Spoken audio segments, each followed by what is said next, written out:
Welcome to the deep dive. Today, we're plunging into a really personal account of wartime experience, pulling back the curtain on the early years of World War II through the eyes of one particular man. That's right. Our source material today is, well, it's a fascinating entry from the BBC's WW2 People's War Archive. It was shared by Terry Brew, recounting the story of his father, Richard Brew. And the title is Lucky Me, Part 1, Defense of the South Coast, D-Day, post-D-Day fighting. Exactly. So our mission in this deep dive is to really, zero in on the details Richard shares about joining up, the training, the waiting, and those crucial coastal defense duties. We want to understand the nuts and bolts, the sort of often overlooked human reality of becoming a soldier in those early days, seen through his very candid and often quite funny perspective. It's a chance to get beyond the headlines, isn't it? And into the day-to-day experience, understanding what it was really like for someone like Richard. Okay, let's unpack this story then, because Richard's journey towards the Army is quite something itself. It actually started well before the war, back in 1932. He tried to join then, didn't he? He did, yes. And at the medical Hummer, he was failed because of a stammer he had. Right. And the doctor's reasoning was, well, incredibly vivid. Basically saying if you were in a tricky spot in the Khyber Pass before you could shout for help, your throat would be cut. Wow. So that was it. No Army in 32. Fast forward then, 6 years or so. Richard's working as a baker, marries May in August 38. Just as the war clouds were gathering, as he put it. Exactly. Their son Terry arrives in December 39, and then bang, the call up for his age group, the 24-year-olds. And the irony is, he goes to the same medical board, fully expecting, the stammer to be the issue again. But this time, completely different. Different doctor, different attitude. Just looks him over and says, Bulls T, you're A1 now. Just like that. And in what Richard remembers as a velvety soft bellow, asks what mob he wants to join. So Richard, thinking his 10 years in the bakery trade would be useful, Naturally. here he asks for the RASC, the Royal Army Service Corps. The doctor even smiles, apparently, and writes it down. You'd think that would be a perfect fit, wouldn't you? Army logistics, feeding the troops. You really would. Yeah. But as Richard quickly found out, the Army had, well, other ideas. His call-up papers arrived. Somerset Light Infantry, a regiment he'd never even heard of. Oh, dear. And adding to the confusion, when he saw he had to report to Taunton, his first thought was seaside, like Torquay. Yeah, a bit of a geographical slip up there. Someone had to gently point out that Taunton.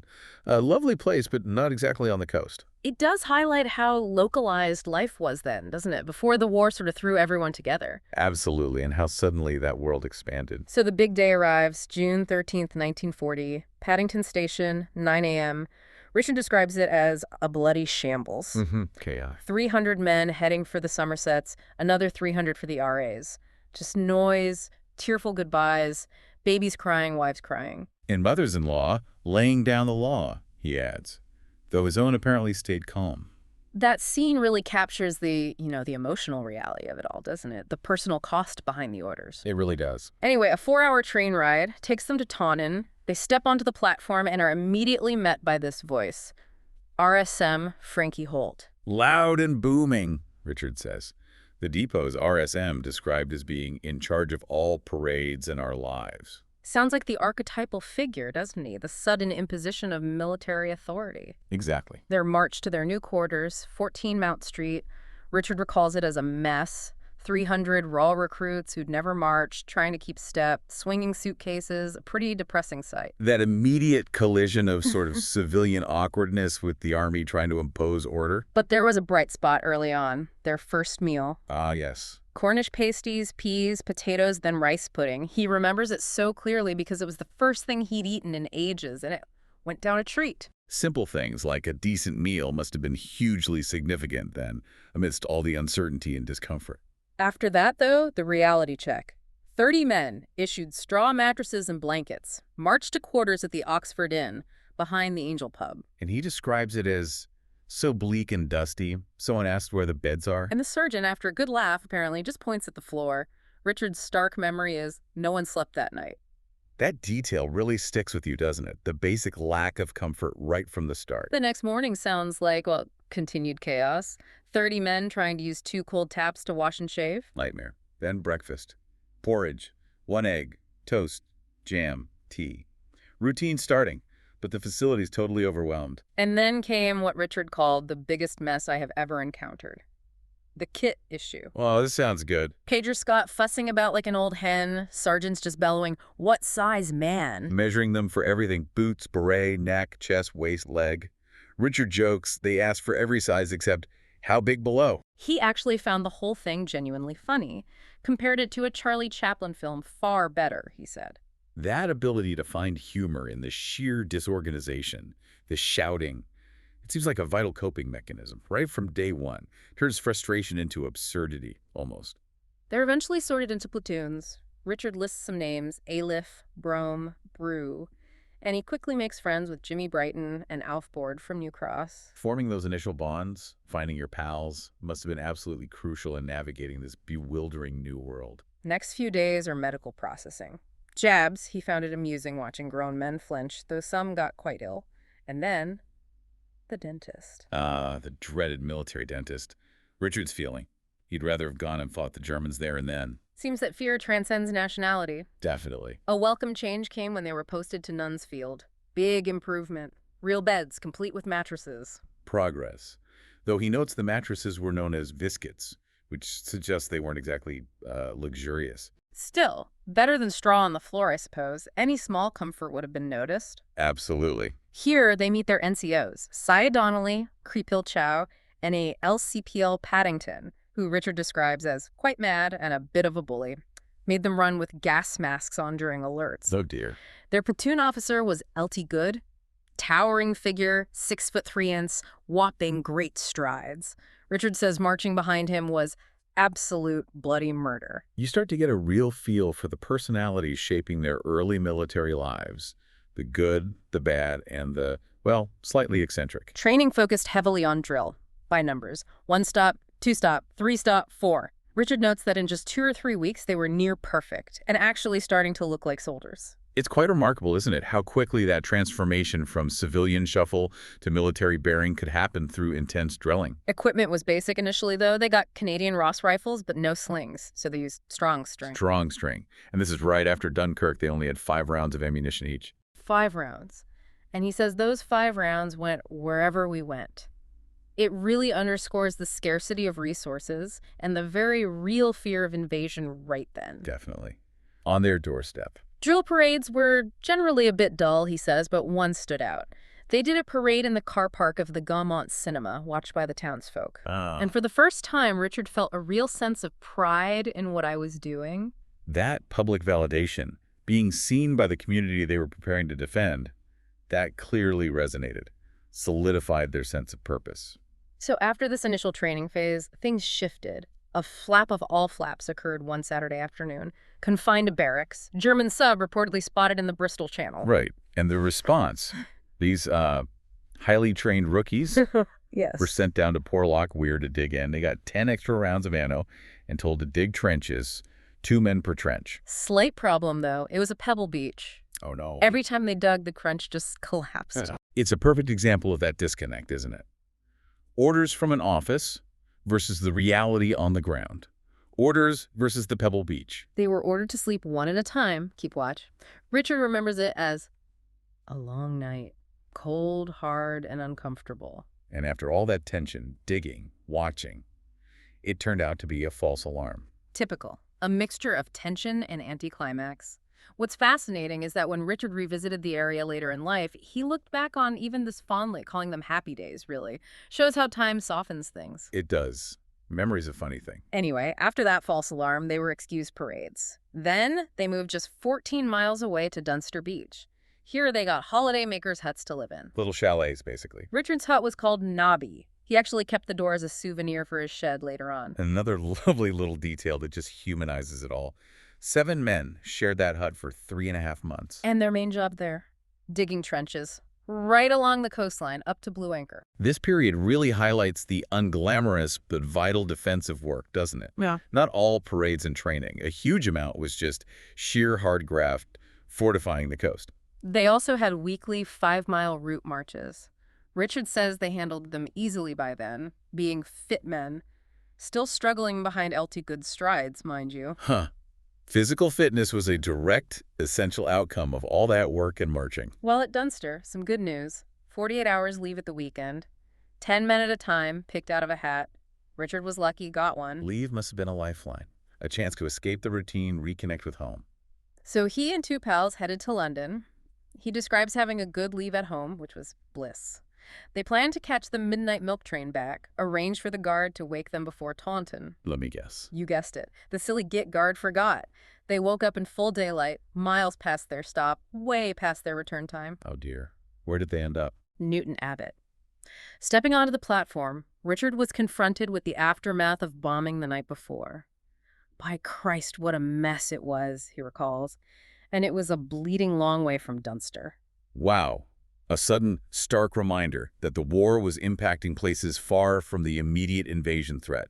Brings the Blitz right into his personal journey. They managed to contact the transport officer, who phoned Taunton, got a ride back via the ration truck, finally reaching Dunster at 2:30. Could have been serious trouble, arriving that late. Could have been. But because they'd followed procedure, informed the RTO, CSM Harvey and Major Ludlow let them off. Lucky again, really. Definitely. While they were based at Dunster, Richard's wife, May, son Terry, and mother-in-law were actually evacuated down to him. Oh, really? Yeah, they found lodgings in Dunster Village with a gardener named Tom who worked at the castle. That shows the lengths families went to, doesn't it? Trying to stay together, following their serving loved ones, even when evacuated. Richard remembers the people of Dunster with huge warmth, calls them angels, treated the soldiers as their own regiment. The vicar, Ron Ballerina, and helpers fussed over them. Tea for a penny, beans on toast for 3 pence, made the men feel so at home. That community support is such a powerful theme, isn't it? These local angels providing that vital sense of normalcy and care. He mentions often returning to the area later, remembering his friend Johnny Martin, who lived there but passed away. Underlines the lasting impact these connections made. Yeah. Those bonds formed in wartime often ran very deep. So October comes, they're posted back to Sharford Camp. Bayonet practice here, which Richard, maybe surprisingly, calls what a laugh it was. Says even the instructors were laughing, though they all passed. Finding humor even in something as, aggressive as bayonet training speaks volumes about the mindset needed to cope, doesn't it? Shortly after, they're posted to their specific battalions. Richard gets the 4th Battalion, R Company, becomes his unit, his home for the next 5.5 years. Then they ship off to Great Chesterford in Essex. Right, moving into the long-term unit. This is November 1940 now. Peak time for air raids. Exactly. The journey takes over 8 hours because of alerts. Arrive at 9 p.m., immediately rounded up and counted, just in case someone had done a runner, London not being far. Security paramount in the southeast during the Blitz, of course. They're marched a mile to a tented camp that Richard describes simply as awful. Oh dear. Not again. Even in the dark, they could see water everywhere. Their tent had a whacking great pool of water outside it, inside it, and all around it.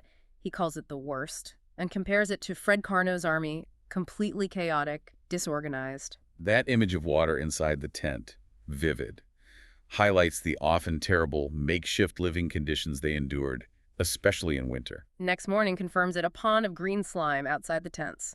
He wonders what they'd done to deserve it, but eventually they settle down under new NCOs. Despite the grim conditions, life goes on. Routine is imposed. Richard writes to May, says the village is nice, so she comes down, finds lodgings. But the landlady turns out to be difficult. Described simply as a cow who is pinching May's rations. Oh, honestly. Yeah. Even those brief attempts at domestic life near camp could be fraught with problems. So May goes back home rather than cause trouble. Yeah. One small comfort they share in Chesterford, though, was the local pub. Sold new bread, 2 pence a slice, and had a bowl of dripping on the bar for dipping. Ah, dripping. Richard says it reminded us both of times past and of home. A simple, evocative detail. That shared memory of a taste from peacetime. A moment of connection amidst the hardship. It means a lot, doesn't it? Their stay at Great Chesterford is short-lived anyway. Posted to Shorncliffe Barracks. Richard's left on the rear party, catches up, finds they've secured him merry quarters. A good thing. Ah, progress. Somewhere proper for him and May. Except, as Richard notes, there weren't any beds. A bad thing. Well, for goodness sake, back on the floor again. Yep. Something they were getting fairly used to by now, he says wryly. The constant inconsistency, the swing between some comfort and basic deprivation must have been incredibly frustrating. Richard recounts a specific day in November 1940 near Folkestone, one he'll never forget, more for its stupidity. RSM Holly calls a drill parade during an air raid alert. You're joking. Folkestone, as Richard says, was very much the front line then, constantly under threat. While they're standing there, exposed like targets on the range, two sodding great Messerschmitts came roaring over the fence towards them. Good grief, a terrifying moment, putting them in direct, immediate danger, completely unnecessarily. He figures the German pilots probably couldn't believe their luck because they didn't actually open fire. Richard, however, confirms he was deeply undercover by then. I bet he was. The result, no more large parades like that during air raids. A lucky escape and a lesson in common sense hard learned by the command, perhaps. Shortly after this, he's posted to B Company, where he'll stay for the rest of his army days. It's here he really solidifies friendships with Shellard, Clements, and his dear pal Roy Mucky White. He specifically highlights his closeness with Mucky White, doesn't he? Mentions they were wounded together 3 times later on, remained in touch. Really underscores the vital role of that deep comradeship forged in dangerous times. They're stationed on the hills of Folkestone HQ at the Valiant Sailor Pub. Richard considers it very much the front line, taking the threat of invasion very seriously. That constant tension, being on standby, facing the channel, knowing the enemy could come any day. Their duties include stand to at sunrise and sunset, and searching buses coming in from Deal for spies. Simple, constant vigilance, underpinning the defense effort. Time off was limited, maybe one night in 10. They'd go to the cinema in Folkestone in the complete blackout, having to push past people in full kit. He notes the locals would sometimes get fed up, but adds, well, they couldn't really help being in uniform all the time. Even basic recreation highlights the pervasive presence of the military, and the inconveniences for civilians, too. Soon, they're posted again. To Deal, end up in miners' cottages, with, as usual, no beds. Honestly, the no-bed situation just keeps popping up. It's almost comical if it wasn't so grim. Richard finds Deal very nice, though. People very sociable. May comes down to stay again, and when Richard picks her lodgings, he discovers this amazing coincidence. Go on. The landlady's sister is his own sister's neighbor back in London. No. That's incredible. Oh. It's strange how things turn out, he observes. Those small, unexpected connections across distance must have felt like remarkable twists of fate. They attend local dances. Richard shares a particularly memorable and rather funny anecdote involving their colonel, Bobby Bakewell. Oh, yes. The colonel was holding Richard's son, Terry. Horror of horrors, Richard recounts. Terry peed all over him. Oh, no, poor colonel. Richard adds with a smile, it took a long time to live that one down. A moment of pure, innocent human comedy cutting through the seriousness, isn't it? Creates a lasting, fond memory, despite the initial embarrassment. Their main job at Deal was constructing beach defenses. From Deal Beach all the way to Folkestone, including the St. George Golf Course. He calls the work hard, but it passed the time away. Another period of vital, heavy, repetitive labor, directly contributing to those anti-invasion defenses. May goes home again around this time as the Germans start shelling Deal and Dover, thinking London would actually be safer. And that decision, made for safety. It leads directly to that moment that really embodies the title of Richard's account, Lucky Me. It really does. Richard has a 7-day leave pass due, but it gets canceled, replaced by just a 48-hour pass. So, March 4th, 1941, he goes home to London for just 2 days, to a new house May had worked really hard on. And just 3 days later, German landmines are dropped on East London during a raid. One falls directly next door to Richard and May's house. Kills their neighbors, destroys most of the street, including their house. And here's the incredible life-altering detail. If Richard had had his full week's leave, the family would have been in that house. Exactly. But because of the canceled leave, and because, as he says, luckily May had gone round her mum's for company as she was unwell, they were safe. That's where you see the immense, brutal impact of chance, of circumstance in wartime. The timing of a canceled leave, a wife's visit to her mother's, likely saved their lives. It's just a chilling illustration of how arbitrary survival could be. Richard hears the news via telegram. House wrecked. All safe, lost all. He applies for 48 hours compassionate leave. Major Roberts grants it, but requires proof of the bombing. The bureaucracy doesn't stop, does it? Yeah. Even in the face of personal catastrophe, he has to prove his home was destroyed. The sight of his house razed to the ground, having lost everything. It's understandably heartbreaking. He goes to Plaistow police station for proof. And the desk sergeant's reaction sort of captures the local horror. Good God, it was a good job he was away from home. provides Richard with police-headed notepaper as proof. Total demolition. Richard returns to deal, marches into the company office, places the proof on the desk, salutes, walks out without a word. A profoundly quiet, stoic act, isn't it? In the face of such immense personal loss. Speaks volumes about the military culture, maybe, and his own resilience. He notes the contrast, too. Yes, a couple of nights later, Bath was bombed. Half the battalion were from Bath, and they all got leave without a word said. That observation really highlights the seemingly inconsistent nature of rules and compassion, doesn't it? Adds another layer to his experience. Their next posting takes them to East Stuttle, a quiet little place. And, a positive note, 3 Nissan huts, with beds. Unusually. Beds again. Small victories are important. Food sources are good here, too. Local egg farm, an old grocery shop selling tins of fruit and corned beef. They were well loaded on a day pass, even picking daffodils by the roadside. Finding those small pockets of relative comfort, sourcing extra supplies, these are the everyday details that paint such a richer picture of wartime life beyond the camps. Summer arrives, and they're posted to Lenham near Maidstone. Back into tents. Richard lists his tent mates: Mucky, Jockey Archer, LCPL Chick Fry. Back to tents. The constant movement, the fluctuation in conditions, clearly just part of the experience. He shares one more anecdote from this period. LCPL Chick Fry comes home drunk one night, opens the tent flap, and, well, thinks he's in the toilet. Pees all over them. Oh, charming. Another instance of finding humor, albeit slightly grim and unpleasant, in the cramped, shared realities of military life. Highlights how even moments of discomfort become shared, often funny, memories later on. Richard's account in this first part covers his experience up to late 1941, really. He lived until August 1997, born August 1915. This part of his story really lays the groundwork before the major campaigns. He mentions the next section covers Monty, serious training, D-Day, the fighting in Europe. This first-hand narrative gives us such a valuable perspective, doesn't it? On that journey from civilian life to being a soldier on the home front, preparing for an invasion that never came, while the war still managed to reach right into their homes.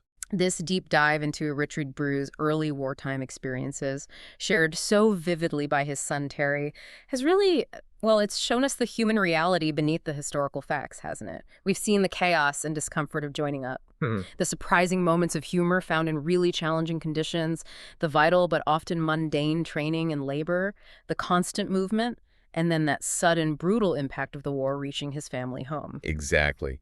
Hearing these specific anecdotes, the doctor's blunt stammer test, the bloody shambles at Paddington, the straw mattresses, finding comedy in the kid-issue chaos, digging trenches on a pebble beach, the angels of Dunster, the contrast to the bombed Newton Abbot station, the landlady pinching rations, those Messerschmitts over the parade ground, the son peeing on the colonel, the devastating bombing of his street.